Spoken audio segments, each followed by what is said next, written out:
Hello, hello, hello, everyone. Welcome, welcome, welcome. Hope everyone's having a wonderful weekend so far. Hello, Davey. Happy Easter to you too. Yeah, I see the correction now. Happy Easter. Hello, George. Happy Easter to you as well. Everybody else who's tuning in.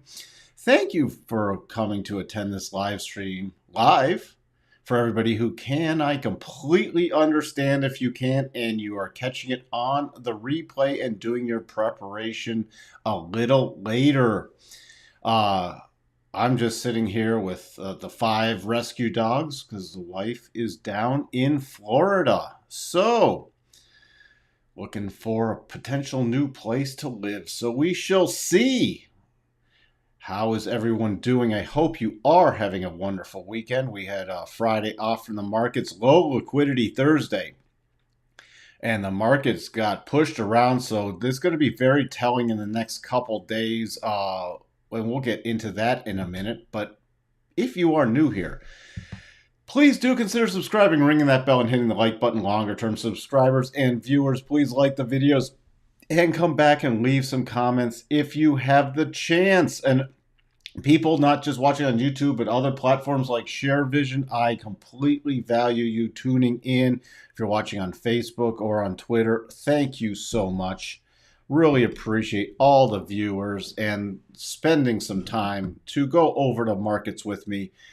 Speaking of looking for a new place to live and housing, look, on Monday we have the housing market index. Oh, geez, more Fed speak. More Fed speak. Then Tuesday, more housing starts, building permits, more Fed speak. Wednesday, mortgage applications. So this is like housing week, okay? Existing home sales, more Fed speak. It's either the Fed speaking or we have housing data coming out. Remember, Wednesday is also all the crude data with, especially there. Wednesday also at 1 p.m. Central, we have Fed Beige Book.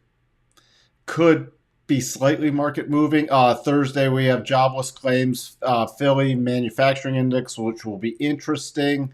And Powell speaking. Oh, boy. And more Powell speaking.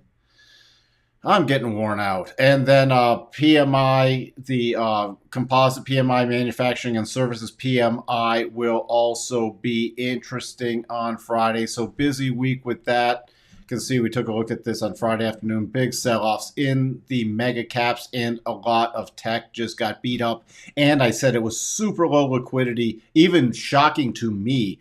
I thought it might be a little lower, but that was really, the markets were just getting pushed around. And remember, we are in negative gamma, so that selling got amplified because the hedging that has to take place sells into declines. It also buys into rallies. So if we get a snapback rally tomorrow, it could be amplified to the upside. FOMC, 91%. Don't really need to talk about that.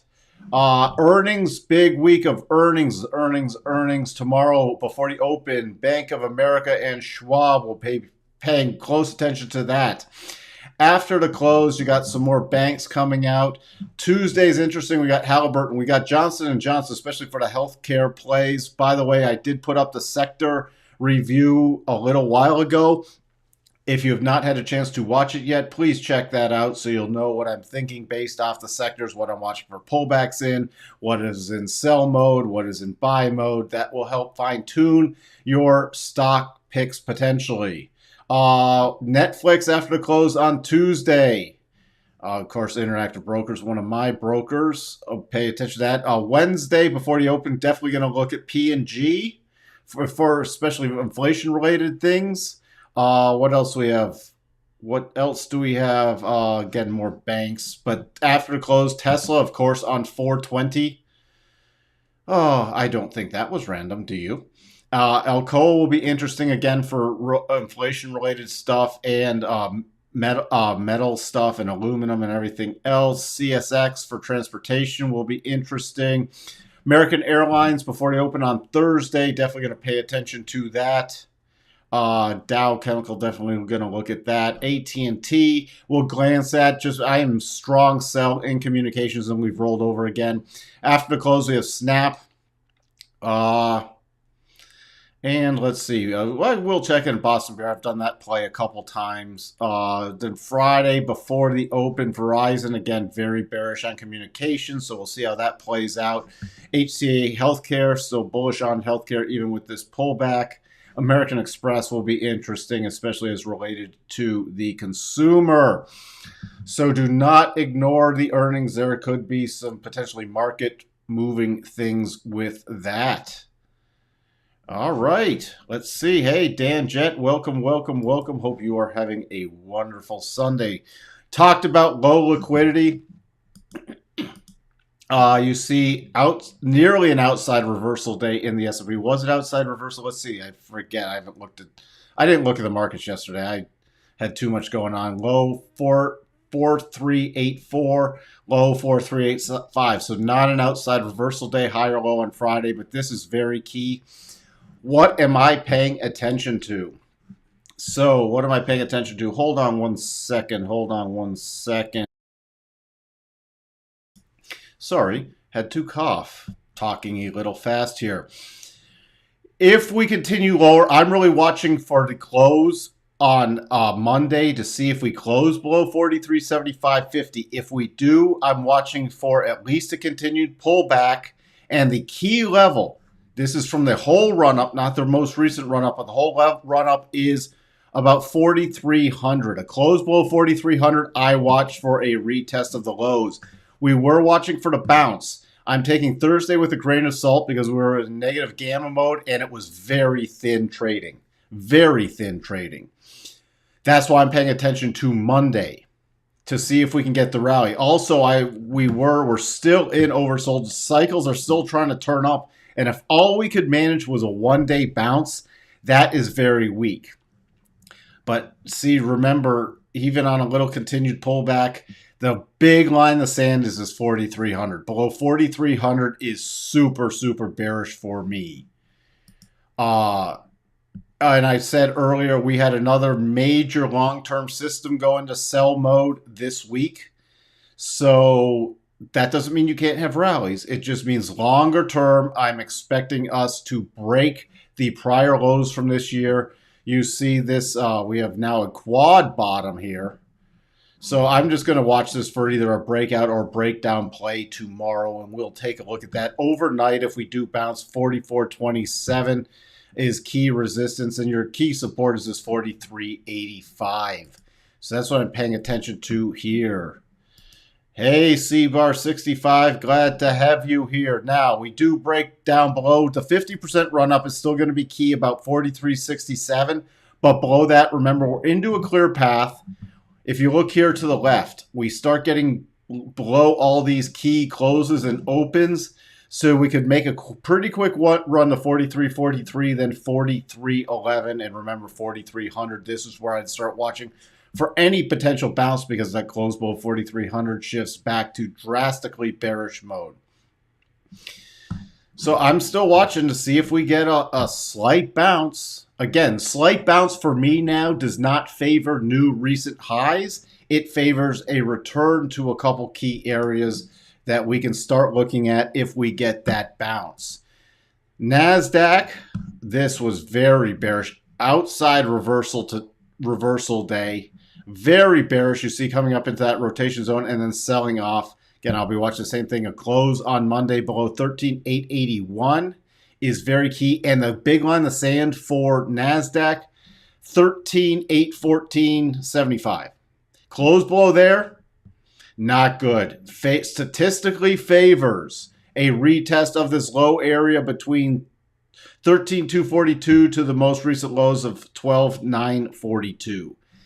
Doesn't mean you can't get bounces. It just means the bounces shift because statistically it means a retest of this low area and then a possible break. I'd be selling rallies. Again, we're coming into this clear path move. I'm going to be focusing on, you see this key close with this 13,707 harmonic. That's my first area to about 13,678. We break below there to 75% harmonic with the 25% harmonic projection coming in at a cluster around 13,522. Oh boy. So again, quad bottom right here. I'm watching for especially Europe, Asian European session. If we do bounce, 14,092 is the first little. That's the major resistance. Minor resistance, if you're playing along at home overnight, 13,951. So then, and I will be live tomorrow morning. So we will review it, see what happens in the Asian and European sessions, help us fine tune it with tomorrow. But we're still essentially a horizontal channel, either breakout or breakdown. The 4-hour cycles entering low, daily cycles trying to turn up, but we shall see. We shall see what does happen. Again, these moves on Thursday, like, take them with a grain of salt because of low liquidity, but they aren't positive for the markets. Dow holding up the best of all, only done a 37.5% retracement versus the Nasdaq we just looked at, over the 50% retracement of the run up. Watching this little horizontal channel on a closing basis. Okay, see, we spiked up there on Thursday and then selling back down.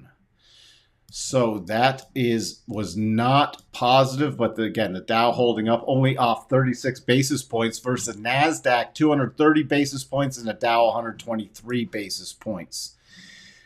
So on any rallies, essentially with this strength, the Dow's one of the first things I look at and to see if there's any Dow components worth watching. Now it came back, you see this short-term support level right here, about 34,360. We break below there, I'll be just targeting the most recent lows around 34,100. Overnight, key resistance area that I am focusing on is about 34,600. So that's really it that I'm watching with the Dow.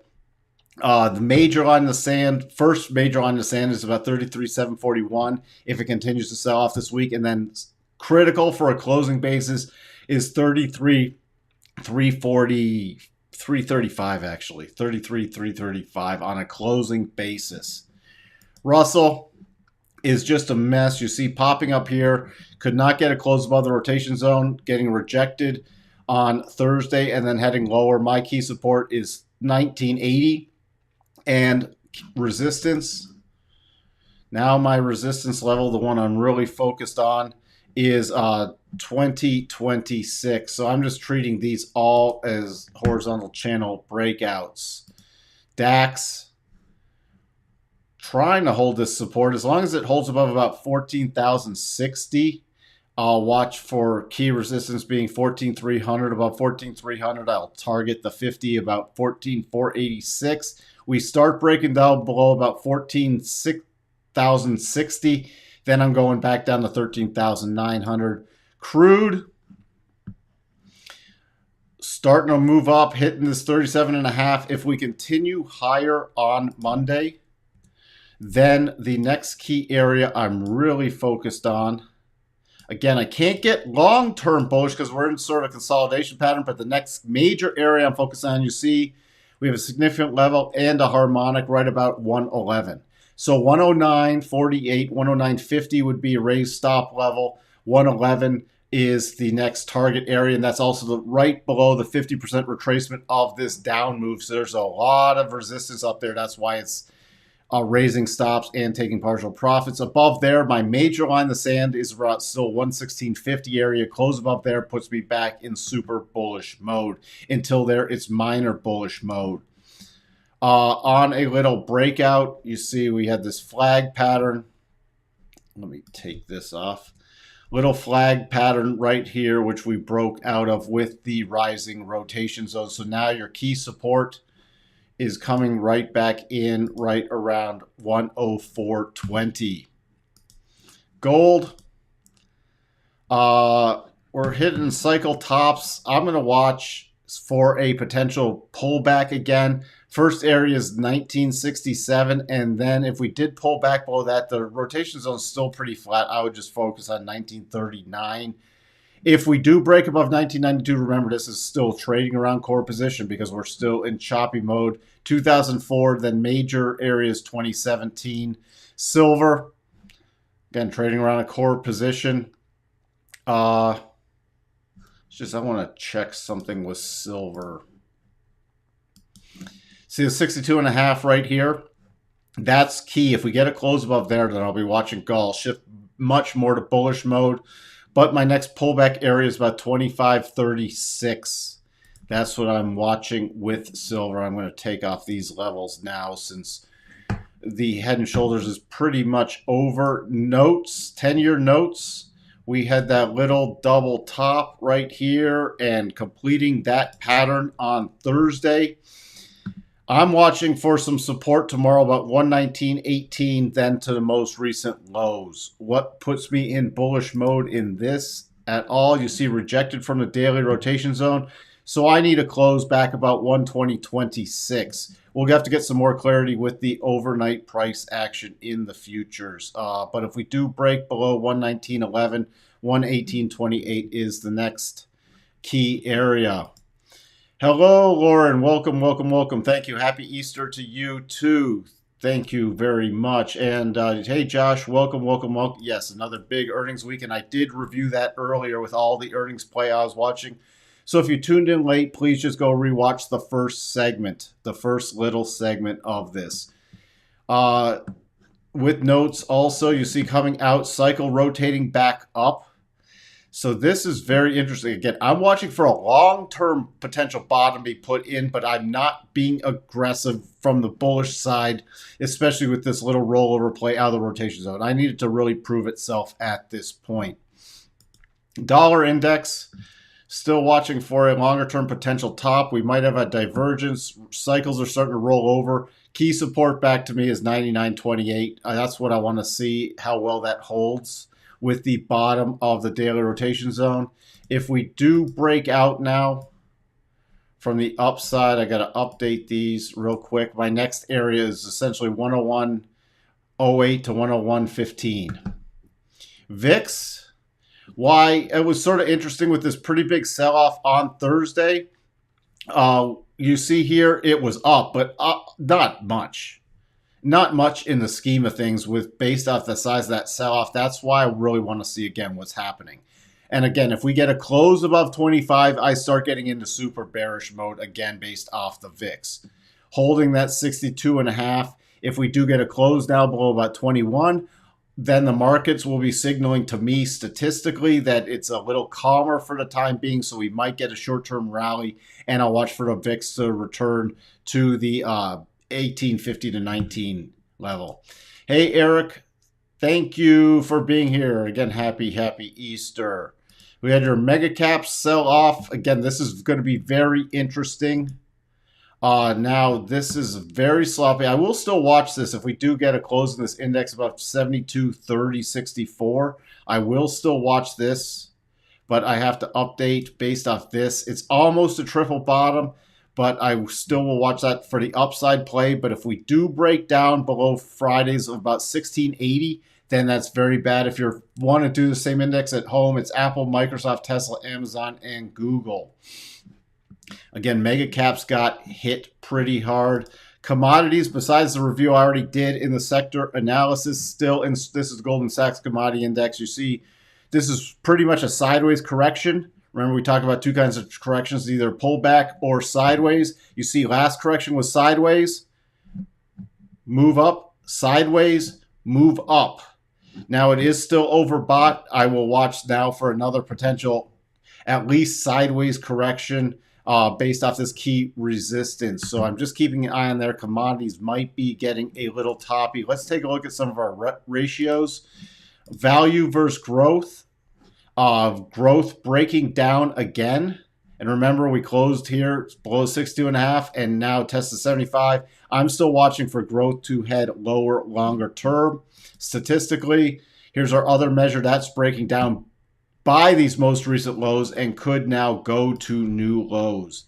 So I am definitely focused on longer term is sell growth rallies and continue to buy value, especially with this kind of price move. Mega caps, we got below the 62.5, retesting that level and rolling down. Remember, close below 62.5 favors statistically a push lower to this to this area, so I'm going to watch for mega caps to continue to be sold even on rallies.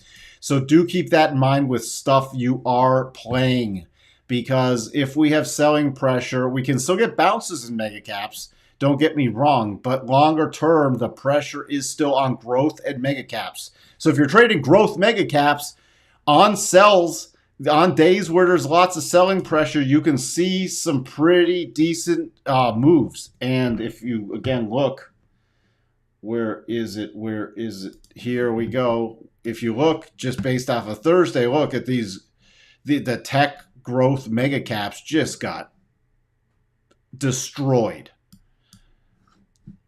So just don't try to be a hero if the market's going down and you're seeing stuff like the mega cap tech's going down. Don't try to be a hero and grab falling knives.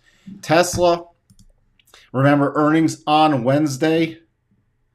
So keep that in mind. It's pretty much, I'm just playing this as a short-term horizontal channel, either breakout or breakdown play. So that's what I'm watching with Tesla. You can see here, we had a double, but that double's been turned into a horizontal channel. So now it's either above 1022 short-term bullish. See, that's against the rotation zone. Below about 975 bearish. So that's my little stuff I'm watching with that. Let's take a look at some of those other just mega caps. Look at this. This was incredibly bearish on Apple. Outside key reversal day, closing low, the lows on the week. I really start getting bearish though in Apple if we get back below 161 on a closing basis. Until that, I am keeping an eye. If we do get that rally, we do have a potential double bottom. But again, that does not trigger until a trade above 171.27.